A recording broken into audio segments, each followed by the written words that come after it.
Oke guys, saatnya kita lanjut kegabutan lagi. Kali ini akan membahas tentang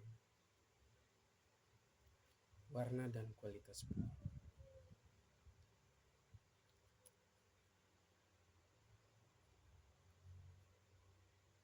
Oke, warna dan kualitas bunyi. Tentu warna dan kualitas bunyi ini tentu berbeda ya untuk setiap sumber bunyi. Ya, pasti berbeda warna dan kualitas bunyi. Misalnya gitar, ya kan, punya sumber bunyi yang berbeda. Warna dan kualitas bunyi yang berbeda. Piano, misalnya perempuan, ya, sama laki-laki, biasanya yang lebih lembut itu suaranya perempuan, laki-laki agak ngebas. Nah, secara sederhana konsepnya kayak gitu.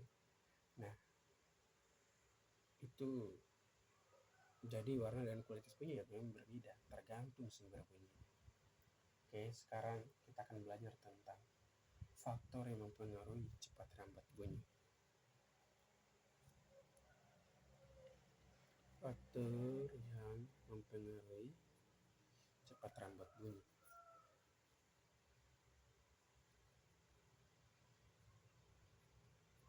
Cepat rambat bunyi. Nah, faktor yang mempengaruhi itu ada dua. Yang pertama itu suhu. Oke, kita jelaskan dulu. Suhu, kalau semakin rendah suhu, maka semakin kecil cepat rambatnya, guys. Kalau semakin kecil, ya, atau rendah suhu, maka cepatnya rambat juga pasti kecil, guys. Cepat rambat pula semakin kecil. Kebalikannya, kalau semakin tinggi suhu, semakin tinggi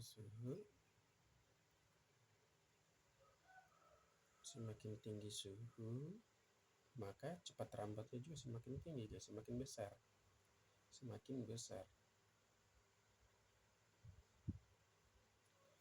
Maka cepat rambatnya semakin besar. Oke, dimana di sini dia berkaitan dengan molekul-molekul sebenarnya, guys, ya.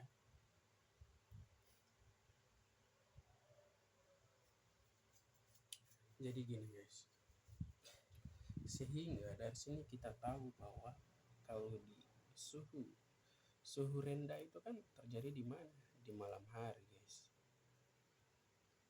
Kalau di malam hari ya cepat rambat bunyi itu agak rendah, ya guys ya. Cepat rambat bunyinya agak rendah. Makanya kalau biasa nyanyi malam itu kayak lebih, ya, nada-nadanya masih bisa didapat gitulah. Terus kalau misalnya suhunya tinggi berarti ini berbicara tentang siang hari ya. Artinya di sini suhunya panas sehingga energi molekul-molekulnya lebih besar. Nah, karena molekulnya lebih besar, dia mempengaruhi cepat rambat bunyi, guys. Kayak gitu, sehingga misalnya kalau kita teriak di siang hari panas hari, woi, yang di ujung sana pasti saja dengar. Oke, seperti itu, guys. Kalau malam hari itu kan nggak terlalu tuh, misalnya jarak yang lumayan berdekatan, tapi nah karena dia bilang suhunya dingin, suhunya rendah, maka mungkin delay ya, mungkin barang seperdetik atau 2 per detik begitu baru frekuensi bunyinya kita sampai kepada penerima atau reseptor. Nah, seperti itu, guys. Nah, tadi yang pertama itu adalah suhu, yang kedua itu adalah jenis medium. Kalau ingat apa itu medium? Adalah perantara. Nah, jenis medium. Ingat nih, dicatat. Jadi ada 2 faktor yang mempengaruhi cepat rambatnya gelombang. Tadi yang paling cepat itu kalau suhunya panas. Kalau suhunya dingin, ya nggak cepat-cepat amat. Kemudian yang berikut, jenis medium itu kan ada 3. Oke, maka yang paling cepat mempercepat perambatan gelombang itu adalah dimulai dari zat padat dulu, guys. Zat padat diikuti dengan zat cair, baru zat gas. guys. Jadi yang paling cepat itu zat padat, zat cair, dan zat gas. Nah, ini kenapa bisa cara sampai kenapa kok zat padat ini lebih cepat, zat cair lebih agak terlalu cepat, zat gas lebih lama? Ini berkaitan dengan jenis molekul. Jenis molekul. Molekul ini ya zat yang tersusun, misalnya zat yang tersusun sehingga membentuk zat padat, zat cair, dan zat gas. Nah, atau partikel-partikel. Nah, kita kalau lihat, kalau mulai dari zat padat, ya, zat padat itu kan kalau belajar di materi kelas 7 sebelumnya tentang suhu, zat padat itu dia punya partikel-partikelnya itu rapat banget. Nah, jadi ini berbicara tentang jarak partikel atau molekul. Partikel atau molekul. Sudah. Kalau jarak Oke. Kalau jarak antar partikel ini semakin rapat ya, semakin rapat, nah, maka semakin cepat bunyi yang dirambatkan. Semakin cepat bunyi yang dirambatkan. Nah, kita tahu bahwa zat padat itu dia punya jarak partikelnya itu rapat banget, zat padat. Kemudian kalau zat cair ya dia nggak terlalu rapat-rapat amat, agak renggang-renggang sedikit, renggang-renggang. Nah, ini zat cair. Kalau zat gas itu partikelnya jarang-jarang guys, jauh-jauh banget partikelnya itu. Nah, sehingga kalau kita lihat dari jarak setiap partikel penyusun zat padat, zat cair, dan zat gas, yang paling rapat adalah zat padat, sehingga semakin rapat partikelnya atau molekulnya, maka semakin cepat pula bunyi yang dirambatkan. Seperti itu guys. Oke, bisa ya. Nah, di sini kita akan belajar tentang cepat rambat bunyi. Nah, tadi kan cepat rambat bunyi difaktor oleh dua faktor. Yang pertama suhu, yang kedua jenis partikel. Nah, suhu itu kalau rendah ya nggak terlalu cepat ya merambat. Kalau tinggi ya cepat merambat. Kalau partikel tergantung partikel mana yang punya. Kalau partikel kalau medium kan ada 3 tadi itu, tergantung partikel mana yang jaraknya lebih dekat atau lebih rapat. Diketahui adalah zat padat. Oke, kita bahas tentang cepat rambat bunyi. Lanjutannya, cepat rambat bunyi. Nah, karena berbicara tadi tentang jarak, ya, maka cepat rambat bunyi itu adalah jarak yang ditempuh bunyi. Jarak yang ditempuh bunyi dalam selang waktu tertentu. Dalam selang waktu tertentu. Oke, sehingga kita bisa menggunakan persamaan V sama dengan S per T, di mana V ini adalah cepat rambat gelombang. Cepat rambat gelombang satuannya meter per sekon. S ini adalah apa? Jarak sumber bunyi ke pendengar. Jarak sumber bunyi ke pendengar atau reseptor. Kita pakai satuannya meter. Kemudian T adalah waktu. Seperti itu guys.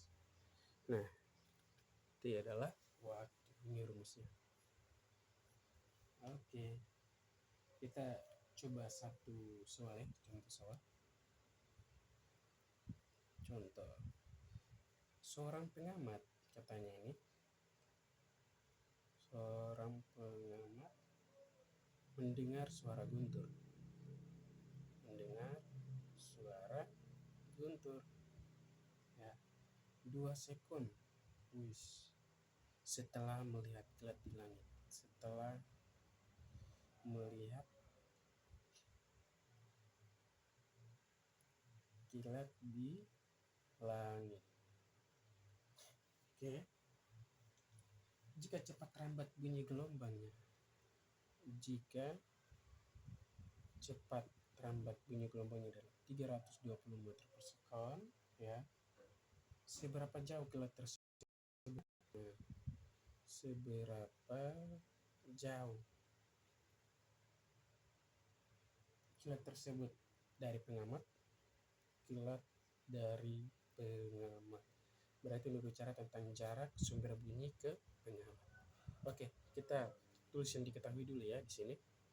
Yang diketahui itu adalah waktunya 2 sekon sama cepatnya 320 meter per sekon. Saya balik. Diketahui waktunya adalah 2 sekon, cepat rambut gelombangnya adalah 320 meter per sekon. Oke, yang ditanya adalah S-nya. Oke, dari rumus ini V sama dengan S per T. Ya, bagaimana kita mencari S-nya? Sangat sederhana, guys. Oke, di sini kamu bisa pakai konsep segitiga bermuda. Masih segitiga bermuda sih. Ya, ingat ya, ini kali V S per T, maka kita tempatkan V di sini ya. Karena ini adalah tanda per dan ini adalah tanda kali, maka S-nya harus di atas dong. S per T. Sudah? Sehingga kalau kita mau cari S ya sama dengan V kali T. Berbeda kalau kita cari T sama dengan S per V ya, S per V. Di sini pada kasus ini kita menggunakan rumus ini. Oke, maka kita dapat S sama dengan V per V kali T. Maka 320 dikali 2. Cara paling enak hilangkan dulu 0 ini. 3 kali 2 6. 2 kali 2 4. Kembalikan nolnya. Ternyata jaraknya adalah 640 meter, guys. Oke. Bisa? Satu soal lagi mau enggak? Mau ya.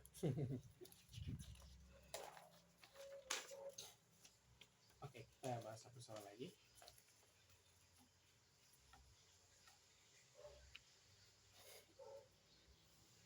Soal yang kedua. Saat cuaca mendung ya, seorang anak mendengar bunyi. Seorang anak mendengar bunyi. Bunyi guntur 5 sekon ya. Setelah dia melihat kilat. Oke. Cepat rambat udara bunyi di udara ya, itu adalah 340 meter per sekon.